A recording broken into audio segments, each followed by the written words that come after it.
When we first moved into my grandpa's old cabin, I had a few obvious reasons to be afraid. Firstly, I was 12 years old. Secondly, we moved in because our old house had burned down due to a faulty electric socket while we were away on vacation. And finally, my grandpa was a sick old man. Not in the sense that he had some sort of illness. Well, I suppose he did, but that illness was what ended up killing him, giving us that forsaken cabin. But in the sense that he was batshit insane. When I was younger, my grandfather would tell me horrible stories about the cabin he lived in and the woods around it. He would tell me stories of the Indian tribes who lived in the forest, cursed by God for worshipping false deities, being turned into the trees themselves. If you look closely while not looking at all, my sadistic grandpa would say, you could still see the trees move and dance as the natives did. And if you listen carefully while not listening at all, you could even hear them chanting their worship for their false gods. I, of course, assumed he was just crazy and was trying to scare me from wandering off into the woods and to motivate me to go to church. But still, since I was 8 freaking years old and all, I would sometimes see a branch twitch in the wind or hear the faint howl of a distant animal and would worry it was one of those Indians my grandpa was so crazy over. But of course, the stories didn't end there. Not only was the cabin the original home to a clan of witches, but also a home to a necromancer, a cannibal, at least 2 serial killers, and a family of Satanists. To make the whole illusion complete, my grandpa made up a story how he won the cabin in a game of Russian roulette against one of the previous owners.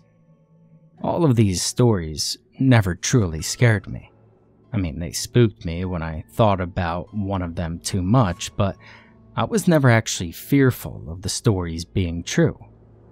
Well, except for just one story my grandfather told me. Supposedly, before the cabin was built, the natives used the area for human sacrifices, offering up human flesh and blood not only for their gods, but for creatures they believed inhabited the woods. These creatures, my grandfather would say, were known by many names in all kind of folklore. Wendigos, the Jersey Devil, demons, White Walkers, and the Goat Man. But my grandpa would always call them Mouchoir du Bois. It's French for skinwalker. These beings of divine or mystical power were known to feed off anything from human flesh and blood to a human soul, or even fear itself. The skinwalker would stalk their prey throughout the woods they inhabited if the sacrifice given was not enough to feed their hunger. They always attacked groups of people, never a single person. That's the reason why my grandfather said he lived alone. The skinwalkers would play with their food, often turning their form to human to trick and torment anyone they sought to feed off before finally killing them. My grandfather said once they finished feeding off of anyone unlucky enough, they would peel the skin from bone and wear it like a suit, often visiting the families of the deceased to further torment mankind. The reason this story scared me so much was because I truly believed that I saw one. When I was 8, I was playing in the backyard of the cabin. My grandfather sitting on the back porch, smoking his pipe and humming some old tune. He told me he was going to go inside and fetch some more tobacco, and warned me not to go too close to the woods. I nodded and kept doing whatever I was doing at the time. After a few minutes, I felt the air around me turn cold, and the atmosphere seemed to get heavier, and I began to smell something like pennies. As the scent in the cold grew stronger, I realized it smelled exactly like blood. I felt a chill run up my spine and I nearly gagged on the metallic taste that lingered in my mouth. I was about to stand and move back inside the cabin when I heard a soft, shrill laugh faintly beyond the tree line. I realized it sounded just like my own laugh. By now, I was already scared, so scared I could hardly move at all. The smell of copper grew so strong I thought I might pass out. But then, just out of the corner of my eye, I saw something move. I swallowed hard and slowly turned to see a little boy standing just in front of the forest. I was almost relieved. It was, until I saw his eyes. They were pure white with no pupil and no iris, just pure white. I felt my knees buckle under me, and my lip began to quiver when it smiled at me. It had no teeth, just a set of black, rotting gums that I could smell from several yards away. It lurked forward, doubling over, seeming to hack and gag and laugh all at the same time. Then it bent backward, placing its hand on the ground, and looked at me from between its legs.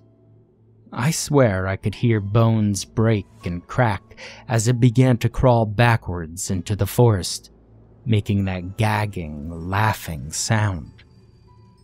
And that's when I passed out and pissed my pants. Now, I woke up a few minutes later from my grandfather gently shaking me up. The smell had magically disappeared, and there was no evidence of the creature I had just saw a few minutes ago. I told my grandfather what I had seen, and he grew so pale he almost looked like the little boy's eyes. He drove me back to my house, not saying a word the whole way. I told my parents what happened, and I was assured I must have just fell asleep and dreamed the whole thing. And so, eventually, that's what I convinced myself had happened. It still haunted my dreams, but I was convinced it was my imagination and my grandfather's old stories just getting to me. But then we moved into my grandfather's cabin.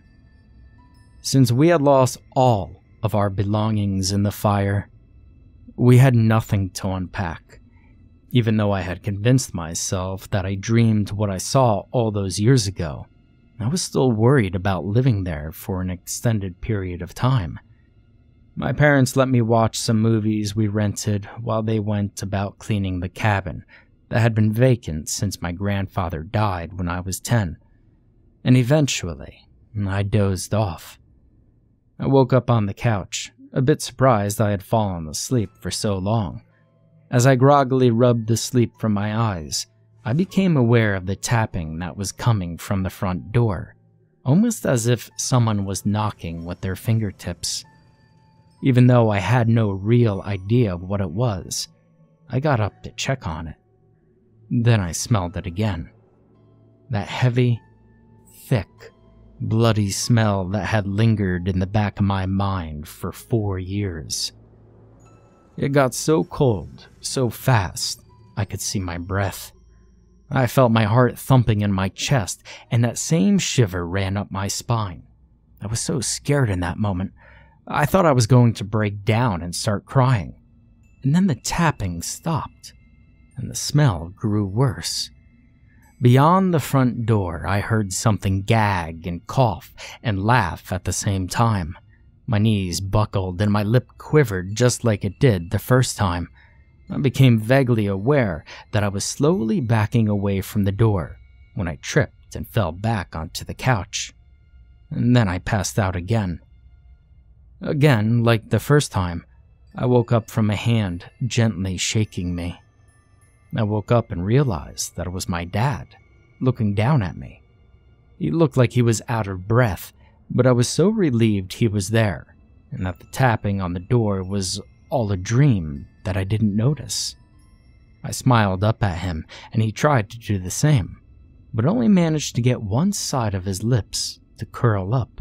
and I was about to ask him what was wrong when he scooped me up in his arms and told me in a hoarse voice that he was carrying me to bed. His arms were so cold, they felt like metal. But I didn't care. I was already falling asleep again. He brought me to my room and laid me down in my bed. My eyes were already closed, and my mind was about to drift off. He leaned down, and I felt his cold breath on my ear. As my mind shut down and he pulled away, and just before I fell back into sleep, I heard my dad begin to cough. I woke up once more that night.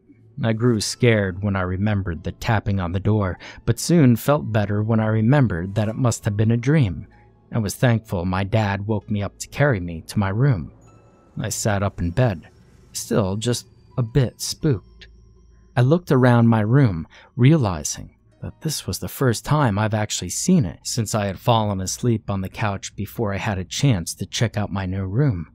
It was almost pitch black, so I could hardly see a thing. I gazed over to the wall and I saw a mirror.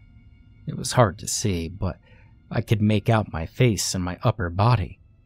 I smiled at myself and saw my reflection smile back at me. Satisfied, I went back to sleep. In the morning, my dad again gently shook me awake. He said good morning and asked what I wanted for breakfast. I told him what I wanted, and then thanked him for carrying me to bed the night before. He looked at me, confused, and told me that he didn't. But I wasn't listening anymore, because when I looked at the wall, just as I had looked at it last night, I realized there wasn't a mirror in my room, only a window.